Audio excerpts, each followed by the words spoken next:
Katika maisha, watu wengi hutamani kupata penzi la dhati, na wengine hupata ila hushindwa kulitunza, na wengine wanapogundua wamepata ni pale wakati tayari walishalipoteza. Kupata penzi la dhati na kulitunza ni kitu kigumu. Unaweza ukapata, lakini kubaki nalo milele ni kipengele kingine. Karibu katika simulizi ya leo inayoitwa Jamani Jirani. Katika mtaa wa Arerini ndipo alikuwa akiishi Daniel, kijana mtanashati na mwenye mwili uliojengeka kwa mazoezi na kimo cha kuridhisha. Katika nyumba ya rangi ya krimu, kijana huyo aliishi hapo. Alikuwa ni mtulivu, mwenye bidii na aliyependa kuishi maisha yake kimya kimya. Siku moja, chumba cha jirani yake ambacho kilikuwa kitupu kwa muda mrefu kilipata mpangaji mpya. Daniel hakutilia maanani sana hadi siku alipomuona kwa mara ya kwanza mwanamke aliyeshuka kwenye gari nyeupe mbele ya nyumba hiyo na kuelekea kwenye chumba hicho. Alikuwa ni mpangaji mpya.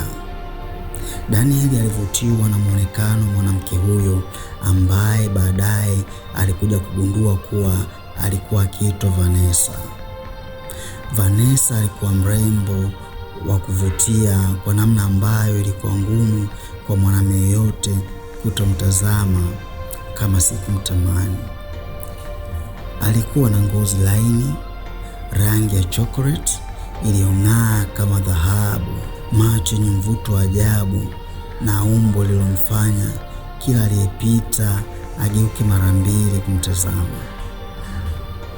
Lakini kilichomchanganya zaidi Daniel hakikuwa tu uzuri wake wa kipekee, bali hata tabasamu lake la utulivu ambalo mara kadhaa lilimfanya ajihisi kama anaitwa na Vanessa. Toka Daniel ajue kuhusu uwepo wa Vanessa, alianza kupata sababu nyingi za kutoka nje kila jioni, akijifanisha kazi hata zisizo na maana ili tu amuone Vanessa. Kuna wakati alifua nguo ambazo zilikuwa safi ili tu aweze kuwa nje apate nafasi ya kumuona Vanessa. Alihisi kuvutiwa na Vanessa kwa namna isiyo kawaida. Moyo wake ulikuwa umeanza kuvutwa kwa nguvu isiyoelezeka na taratibu alikuwa akizama mapenzini. Baada ya kuonana mara kadhaa, Vanessa naye alianza kumzoea Daniel. Walisalimiana kwa tabasamu la kawaida mwanzoni, kisha mazungumzo mafupi kuhusu hali ya hewa, umeme kukatika na kelele za mwenye nyumba na kufumaniwa kwa jirani. Kadri siku zilivyopita, ukaribu ukaongezeka. Lakini kulikuwa na jambo la ajabu.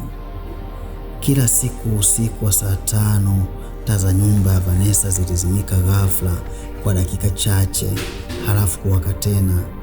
Na mara nyingi Daniel alikuwa dirishani kwake akichunguza kila kinachoendelea. Mara kadhaa alimwona Vanessa akisimama peke yake kwenye veranda kana kwamba alikuwa akisubiri mtu, na kuna nyakati alihisi kuwa Vanessa yupo na mtu ndani. Vanessa aligundua kuwa Daniel alikuwa akimfuatilia, na kwa namna fulani alihisi kuvutiwa na Daniel. Usiku mmoja, mvua kubwa ilinyesha, umeme ulikatika mtaa mzima. Daniel akiwa ndani ametulia, alisikia mlango wake ukigongwa kwa haraka. Alipofungua alimkuta Vanessa akiwa amelowana, hali iliyopelekea umbile lake zuri kuonekana kwa uzuri kupitia mwanga wa simu alikuwa ameiwasha. "Samahani Daniel, naweza kuingia ndani tukae wote? Naogopa kuwa peke yangu wakati wa mvua," alisema Vanessa. Moyo wa Daniel uligunda kwa nguvu. Alijua wazi tayari alishavutiwa na Vanessa. Je, atakaa naye vipi peke yake ndani na kitu chochote kisitokee? Alimwambia karibu kwa sauti ya upole, huku akimkaribisha sebuleni kwake. Ndani kulikuwa na kiti kimoja cha sofa cha watu wawili. Walibana hapo wakiendelea na stori. Walikaa sebuleni wakinywa juisi huku radi zikilipuka nje. Kwa mara ya kwanza waliongea kwa undani. Vanessa alimweleza kuwa alikuwa amehamia hapo kuanza maisha mapya baada ya kupitia maumivu makubwa ya mapenzi kutoka kwa mpenzi ambaye alimsaliti. Daniel alimsikiliza kwa makini. Kadri alivyoongea ndivyo alizidi kuona kuwa nyuma ya ule uzuri mkubwa kulikuwa na moyo uliokuwa umejeruhiwa sana na ulikuwa ukihitaji uponyaji. Daniel aliwaza moyoni, kama akinipa nafasi ya kutibu maumivu yake, nitamlinda milele. Vanessa aliongea mengi hadi alijishtukia na kuona aibu kidogo.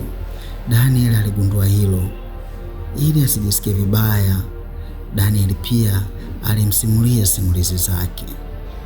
Mvua ilipozidi kunyesha, ukimya mzito uliingia kati yao. Vanessa alimwangalia Daniel moja kwa moja machoni. Akamwambia, wewe ni tofauti na wanaume wengine wa hapa, alisema kwa taratibu kwa akimshika Daniel mkono. Daniel alitabasamu kidogo kisha akasema, labda kwa sababu wewe ni wa tofauti pia. Vanessa alitabasamu huku akitoa mguno kama kutokiamini alichokisema Daniel. Sijawahi kuona mwanamke kama wewe, alisema Daniel huko akitabasamu kwa aibu. Vanessa akacheka kwa aibu pia, lakini macho yake yalibaki juu kwa sekunde kadhaa zilizokuwa na hisia nzito. Ghafla radi ilipiga tena. Vanessa akashtuka, akamshika Daniel mkono bila kutarajia. Joto la mguso ule lilifanya wote wawili wakae kimya kwa muda. Ghafla simu nayo ikazimika. Chaji ilipoisha, ndani mkabaki giza. Ndani ya ukimya huo, Daniel na Vanessa hawakuongea kwa sauti, bali miili yao ikiongozwa na hisia walijikuta wakikumbatiana na kushiriki tendo usiku. Vanessa hakukoma kumwangalia Daniel. Vanessa hakukoma kumwagia sifa Daniel kwa umaridadi alioonyesha usiku huo, huku naye Daniel akikubali utundu wa Vanessa. Vanessa alikuwa ameanza kumpenda kweli Daniel na Daniel alikuwa ameanza kumpenda kweli Vanessa. Lile penzi alilopewa Daniel lilimchanganya na kumvuruga kabisa. Asubuhi ilipofika, Vanessa alirudi chumbani kwake na kumwacha Daniel. Vanessa alifungua mlango. Alishtuka kuona kuna mtu kakaa kwenye sofa sebuleni kwake. Hofu na wasiwasi vilimwingia Vanessa. Kwa wasiwasi akauliza, umekuja saa ngapi? Bila kujibu neno, mzee Jango alimpiga kofi Vanessa. Kilio kilisikika. Daniel alisikia kilio cha Vanessa na haraka alitoka kutazama nini shida. Wapangaji wengine pia walitoka. Daniel alishtuka kuona Vanessa akivutwa na mzee kuelekea kwenye gari jeusi lililokuwa karibu na geti lao.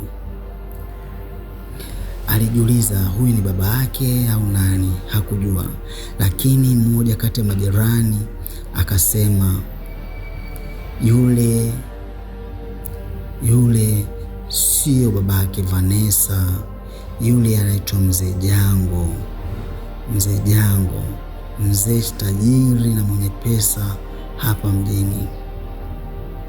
Jirani akiwa anaendelea kuelezea kuhusu mzee Jango, walishuka na sauti iliyosema, na kuhudumia wewe, na wewe unasaliti na wanaume wengine, aliongea yule mzee kwa hasira. Akasema, nikimkamata huyo mbwa uliyekuwa naye ameisha, aliongeza kwa hasira. Daniel alitamani amsaidie Vanessa, lakini Vanessa alionyesha ishara ya kuwa asifanye chochote, na pia ukiongeza na hofu ya maneno ya yule mzee, hakuelewa ni nini angefanywa kama angekamatwa na yule mzee. Jirani aliendelea kuelezea kuhusu yule mzee. Ndipo Daniel alipogundua kuwa yule mzee ni mzee Jango, tajiri mkubwa mjini anayesifika kwa pesa zake na kuogopeka kwa ukatili wake, lakini pia ni sugar daddy wa Vanessa anayemweka Vanessa mjini. Daniel aliumia kuiona ile hali, kuona mwanamke anayempenda ni mali ya mtu mwingine. nyingine zaidi. Hiyo kutokana na mahitaji ya kifedha, sio kwa sababu ya upendo. Alichukia udhaifu wake wa kutoweza fanya lolote kwa ajili ya Vanessa, kwa sababu kiukweli hata yeye hali yake ya kiuchumi bado haikuwa sawa. Baada ya siku hiyo, Mzee Jangu alimhamisha Vanessa kutoka nyumba ile. Ukawa mwisho wa Vanessa na Daniel kuonana. Daniel alibaki na uchungu na maumivu ya kumpoteza mwanamke ampendaye, huku Vanessa akiumia kwa kulipoteza penzi la kweli kwa kufuata pesa. Mara kadhaa Daniel alichungulia dirishani kama atamwona tena jirani yake Vanessa, ila haikuwa hivyo. Aliishia kumisi Vanessa, huku Vanessa akipata pesa na kupoteza penzi la kweli. Baada ya kwenda kufungiwa na sugar daddy wake ushuani Oysterbay, zilipita siku nyingi. Daniel na Vanessa hawakuonana, japo kumbukumbu ya lile penzi alilopewa na Vanessa zilibaki moyoni na akilini kwa Daniel. Mara kadhaa alitamani sana kumuona tena Vanessa, alitamani kuona Vanessa, lakini kiukweli alikuwa ameshachelewa.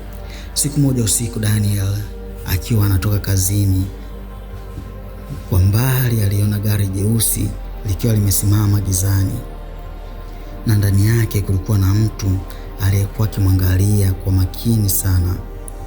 Alikuwa ni mwanamke, alikuwa ni Vanessa. Alimtazama Daniel huku akitabasamu. Daniel alitabasamu pia huku akisogelea karibu na lile gari. Alimwona Vanessa akitabasamu, lakini machozi yalikuwa yakimdondoka usoni. Na hiyo ndiyo ilikuwa mara ya mwisho wao kuonana. Na Daniel anabaki na kumbukumbu ya Vanessa kichwani kwake, akijiuliza uko aliko Vanessa, je, ana furaha au ana huzuni? Akitamani kumwona tena, lakini hajui wapi pa kumpata tena Vanessa. Asante kwa kufuatilia simulizi hii kupitia hapa Storyverse Swahili. Usisahau kusubscribe kwa ajili ya simulizi nyingine zijazo. Asante.